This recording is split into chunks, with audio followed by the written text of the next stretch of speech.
Dans cette vidéo, on va voir ensemble comment faire en fait pour, à l'oral, être à l'aise et parler comme ça, de manière naturelle, spontanée. On le voit, certaines personnes sont très à l'aise, elles arrivent, elles parlent, c'est comme si les mots, les phrases coulaient naturellement, alors que nous, c'est compliqué. On accroche sur les mots, on ne sait pas comment tourner les phrases, on ne sait pas comment exprimer nos idées, et c'est tout bloqué, c'est tout pas fluide du tout. Donc on va voir dans cette vidéo comment faire pour passer de cet état où c'est un petit peu chaotique, un petit peu hésitant, même carrément hésitant parfois, à un niveau d'aisance à l'oral qui fait que c'est fluide, ça coule et qu'on a l'air super à l'aise.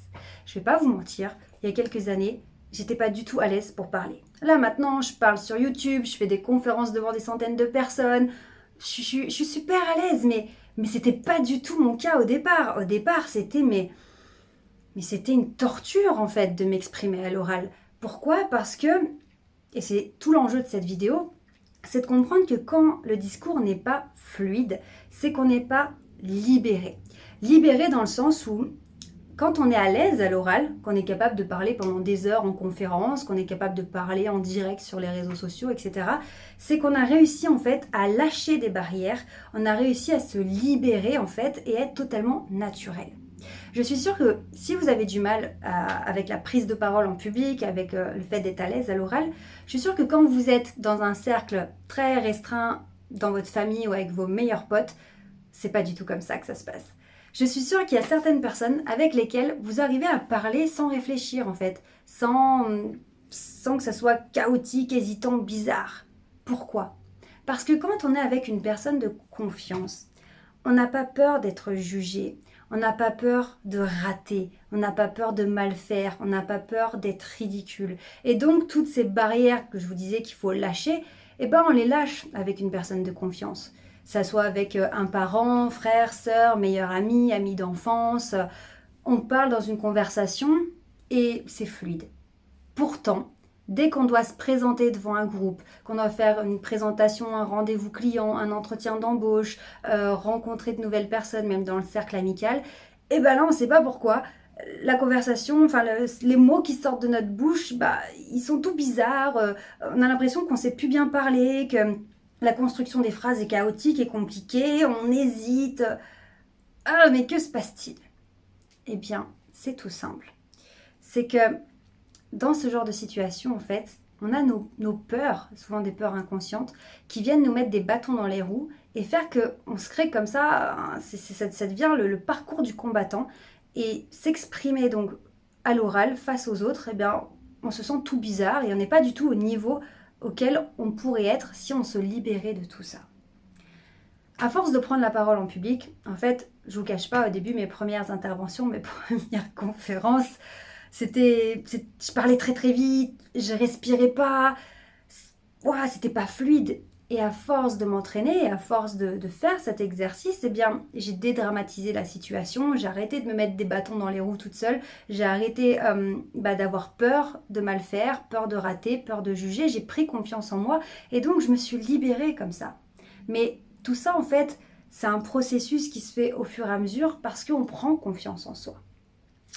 Ce qu'il faut comprendre, c'est que pour avoir une parole qui soit fluide, c'est une parole quelque part qui est libérée. Où finalement, on va réussir à connecter les idées qu'on a dans la tête et les faire sortir comme ça, sans entrave, de manière fluide.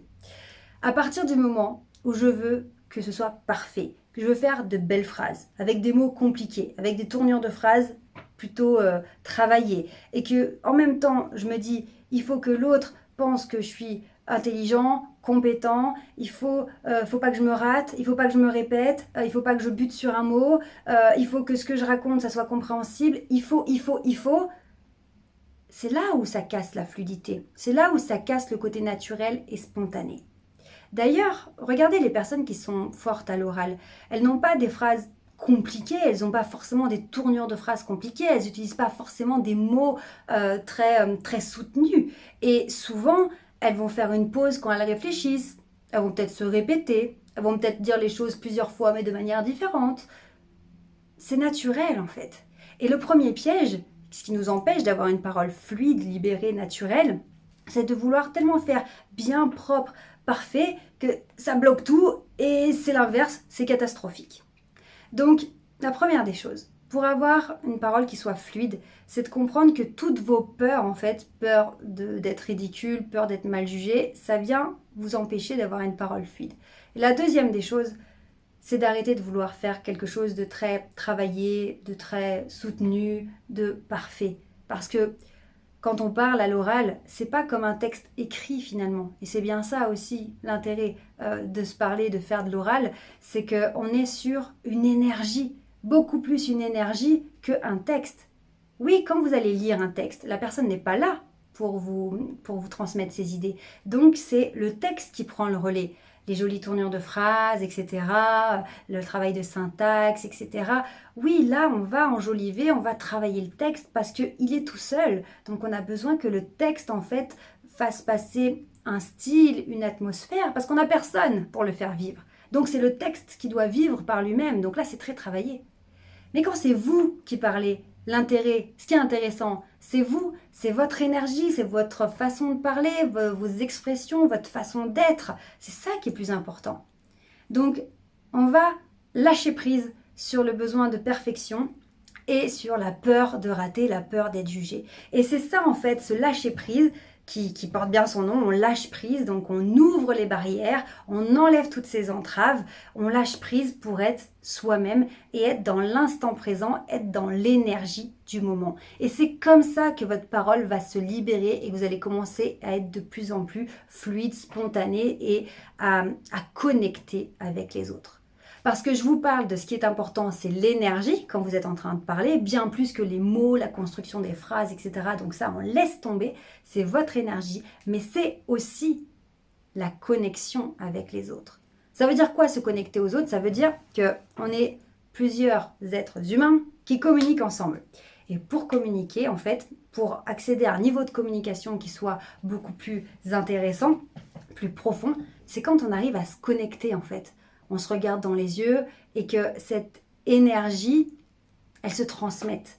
Et que notre état émotionnel, si on est dans de l'enthousiasme, de l'énergie dynamique, etc., de la joie, eh bien, on connecte avec l'autre et donc on arrive à partager cette émotion de joie, d'enthousiasme, etc. Et c'est comme ça d'ailleurs qu'on arrive à motiver des personnes parce qu'ils ont accès à notre énergie. Pourquoi? Parce qu'on a ouvert les vannes, parce qu'on s'est libéré de la peur d'être jugé, de la peur d'être ridicule, de la peur de rater. On s'est libéré de ce côté, il faut que ce soit parfait avec des constructions de phrases parfaites. On s'est libéré de tout ça, donc on s'ouvre aux autres. Et donc en s'ouvrant aux autres, notre énergie, dans notre façon de parler, notre énergie, elle se transmet aux autres. Et les autres sentent notre énergie. Et donc on crée une connexion émotionnelle avec l'autre. Et ça, c'est hyper puissant. Et c'est ça qui va faire de vous un super orateur, une super oratrice, parce que vous allez être généreux, généreux dans votre partage d'énergie, dans votre partage d'état émotionnel. Donc, c'est là il faut comprendre que finalement, si j'ai pas une parole qui est fluide, qui est naturelle, si j'arrive pas à avoir ce niveau d'aisance que j'aimerais obtenir, c'est parce qu'il y a des choses pour l'instant qui me bloquent. Et c'est pas du tout au niveau de, comment dire, je le vois en fait, je vais vous partager ça parce que j'accompagne des personnes en séance individuelle et j'ai des personnes parfois qui sont pas, le français n'est pas leur langue natale et quand on fait un exercice à l'oral, c'est difficile. Elles me disent ben oui mais parce que le français c'est pas ma langue natale. Par contre, quand je les emmène sur un sujet où il n'y a pas de peur, quelque chose qui les passionne, et bien là bizarrement, même si le français n'est pas leur langue natale, c'est beaucoup plus fluide. C'est beaucoup plus naturel, elles sont carrément à l'aise et ça roule, ça glisse tout seul. Pourquoi? Parce que quand on les emmène sur un sujet qui leur tient à cœur, elles se libèrent émotionnellement, elles sont dans le partage et donc les mots, les phrases, elles viennent toutes seules. Et on est dans de l'énergie, dans de la connexion avec l'autre. Par contre, dès qu'on est dans un exercice sérieux où on se met la pression, eh bien là, bizarrement, le français n'est plus ma langue natale, donc j'ai des problèmes. Donc vous voyez, je prends cet exemple pour que vous compreniez que c'est votre état d'esprit beaucoup plus que vos capacités d'être bon à l'oral ou pas, qui va faire que vous accédez rapidement à un niveau d'aisance et de fluidité. Tant que j'ai peur de mal faire, j'ai peur de ne pas choisir les bons mots, j'ai peur de ne pas être à la hauteur, j'ai peur d'être jugé, j'ai peur de me tromper, ça va tout verrouiller, ça va coincer. Ça va autant coincer au niveau de la respiration, au niveau du son qui va mal sortir, au niveau des mâchoires qui vont être crispées, mais ça va aussi coincer au niveau du mental et de vos idées. vous allez avoir les idées tout embrouillées, vous allez vous répéter, vous allez oublier des éléments très importants parce que vous êtes tellement préoccupé par la peur de rater, la peur d'être nul, la peur d'être jugé, que votre cerveau n'est pas disposé à accéder à votre raisonnement en fait. Donc c'est ça qui est important, c'est de se dire pour être bon à l'oral, avoir une parole fluide, ce qui est important, c'est l'énergie que j'y mets. Je ne suis pas un texte, je ne suis pas un livre, je suis une personne vivante qui parle avec de l'énergie, des ressentis, des émotions. Et c'est ces émotions, ce ressenti que je vais partager aux autres qui fait qu'on va connecter ensemble et qui vont rendre mon exercice d'oral magique. Parce que les êtres humains, c'est des êtres d'émotion. Et les gens ne vont pas se souvenir de la magnifique phrase que vous avez faite à l'oral, ils vont se souvenir de comment vous les avez fait se sentir. S'ils se sentaient bien avec vous, si vous étiez passionné, si vous parlez avec votre cœur, si vous êtes bien dans ce que vous faites, ils vont le sentir et ils vont kiffer ça. Par contre, si vous êtes en mode je fais des jolies phrases parce que j'ai peur de ne pas être à la hauteur, ça ne va pas du tout les toucher. Donc allez-y, virez-moi toutes ces barrières, virez-moi toutes ces choses qui vous empêchent d'être naturel. Commencez à vous accepter, à vous aimer, parce que là aussi c'est une des clés. Si je ne m'aime pas, je me trouve nulle, etc., forcément, encore une fois, ça met des bâtons dans les roues. Si je m'accepte, je m'assume, eh bien, je me libère.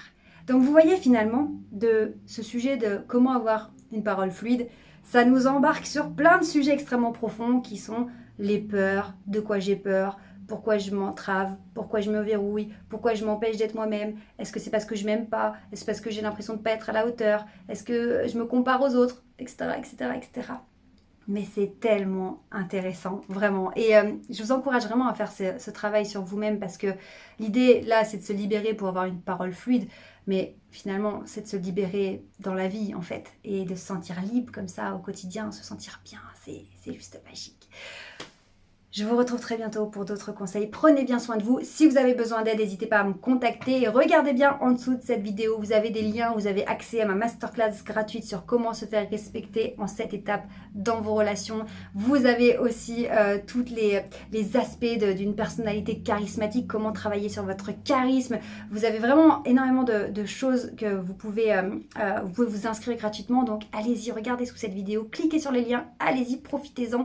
Et je suis là vraiment toujours. Je suis avec vous, vous n'êtes pas seul. Et petit à petit, vous allez vous construire, être de plus en plus serein, de plus en plus bien avec vous-même. C'est tout ce que je vous souhaite. Je vous embrasse très fort. À bientôt. Ciao.